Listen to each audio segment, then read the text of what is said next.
it should also in the future be part of the solution by including them.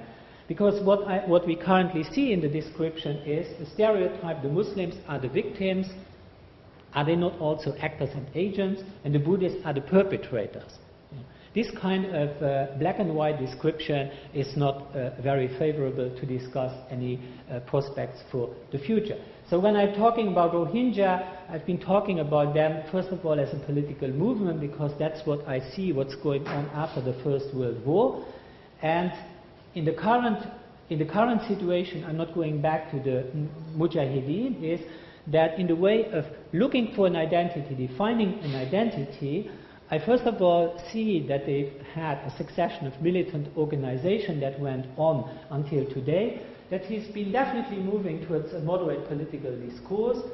The latest what we see from Rohingya organization is self-determination, repatriation of refugees, and peaceful coexistence with the Buddhists. I'm not going to talk about Rohingya terrorists, because that's a problem that has been real, but it's a problem that has been more involving Bangladesh than Burma.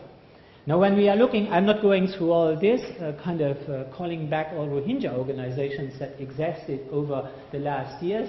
Some have been more on the radical side, but let's say after September 11, all this was tuned very much down, because if you want to keep in the discourse of Western media, it's better to tune down your radicalism.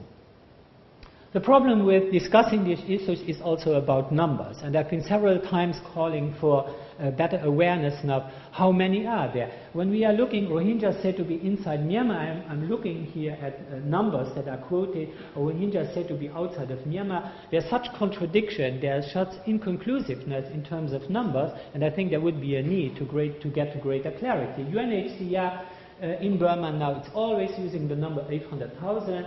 I think Mr. Wakaruddin, who's been in Colombia, you quoted the number 1.5 million. I would rather side with a number between 1.2 and 1.5, frankly speaking. But even though a great authority like Andrew Salz, an Australian specialist on the country, has been using in 2003 the number of about 2 million. I don't know what was his sources, but this is a serious scholar.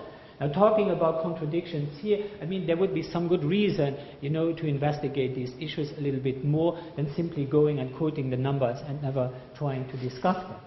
Rohingya refugees and advocacy, a number of organizations. I think there are other people here who could discuss this a little bit more, and I think Mr. Wakaruddin will probably do that. After 2005, what we see is that the Human Burma office in Brussels has been strongly promoted tendency to unify Rohingya movement, which brings us to the creation of Arakan Rohingya Union in 2011. Who are the Rohingyas? Based on the diverse historical background of an old Muslim community that's increasing to greater Bengali immigration during the 19th century, we definitely have here the awareness of a distinctive Muslim identity built on a cultural legacy, collective memory, and also a linguistic specificity. There are some good reason for developing an identity of themselves. Where I, as a historian, have big problems with is the building of Rohingya identity now. It's that amounts sometimes to reinterpreting and inventing a history for their own needs. So I'm not going into details of the language, because I think that will come in the next presentation. But looking here at what I see much more critically as the reinterpretation of Rakhine history as a predominantly Muslim history, what I find in the writings of those who run as Rohingya, under Rohingya label as historians. Everything that has been written about Muslim and Bengali related to Rakhine history is suddenly just simply interpreted as Rohingya. That's not bringing us further to greater transparency about the past. They're also confusing definitions of ethnicity. I agree, academically, this is problematic, and you can have forums and discussions on definitions itself, but simply disregarding the Buddhist character of the kingdom, rewriting kind of Rohingya history by simply excluding the other in the history, that's not going to take us to a better understanding of the past. In contrast to that, Buddhist Rakhine identity. The Buddhist Rakhine, they identify very, very strongly with their country as well, with the territory. I have been referring to the symbolic nature of the Mahamuni statue that has been deported, that we felt that they took their heart out of their country. Arakan is considered by Buddhists as the cherished land of Buddhist teaching because they claim that rather than in Burma, the Buddha themselves came to Arakan. This is national mythology. There's a right for national mythology, definitely. It is simply necessary that we see this evidence when we are talking about current issues, how people are feeling about themselves. Their shared memory is definitely oriented towards the past. Talk to Rakhine and you feel this pride of the early urban culture, the pride of the glorious kingdom. The Rakhine, right, they are close to the Burmans, but if they have a shared written language and a shared religion, they do not have shared heritage. They are still a distinctive ethnic group within the Union of Myanmar. The historical trauma is something that is rarely referred to. In the collective memory of the Rakhine, this feeling that they have been deprived of their cultural identity by the conquest, by the submission inside Burma, led to what we see in the late 19th century as a social decline. There was widespread opium addiction in Arakanese society in the 19th century.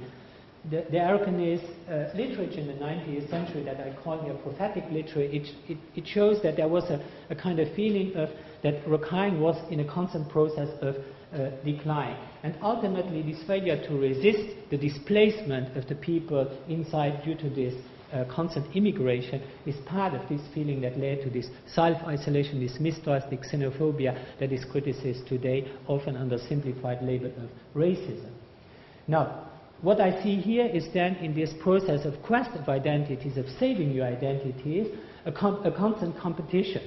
And they are like mutually exclusive narratives. The Buddhist authors write the Muslims out of the historical narrative, but the Muslim authors on the other side are marginalizing the Buddhist character of Rakhine. This is a kind of writing of sectarian history. I've been pointing where Professor Baha is here today, so it's not like kind of hitting at Professor Baha, but what I see is this kind of attacking each other, or rather attacking on a kind of simplified version of interpreting the history. I think this is kind of black and white portraying of Rakhine past that is not, it's not very useful in this kind of discussion. But what I criticize much more is then in the current reports that we hear about the whole issue is that the foreigners, that means the Westerners who are writing about the context now, they uncritically receive anything that is said by one side and not trying to see a more complex context here, what I actually stand up here to try to do in a way. Because this is an unqualified presentation of history, and I think that history is important because it's important with all these things that we can read currently about the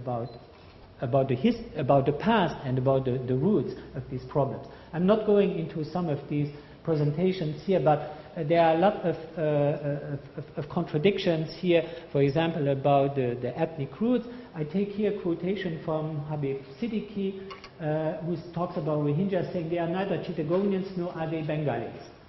Now maybe Mr. Habib Siddiqui is writing from a vantage point far away. When I'm looking Abu Anin, whom I met 2 weeks ago in Yangon, I've been discussing a lot with history, and he's for me one of the rare Rohingya authors who is really serious about writing history.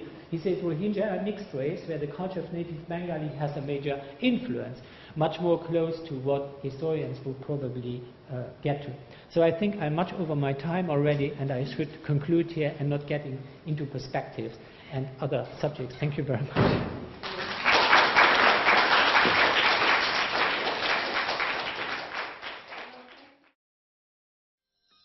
Produced by OCE Atlas Digital Media at the University of Illinois, Urbana-Champaign.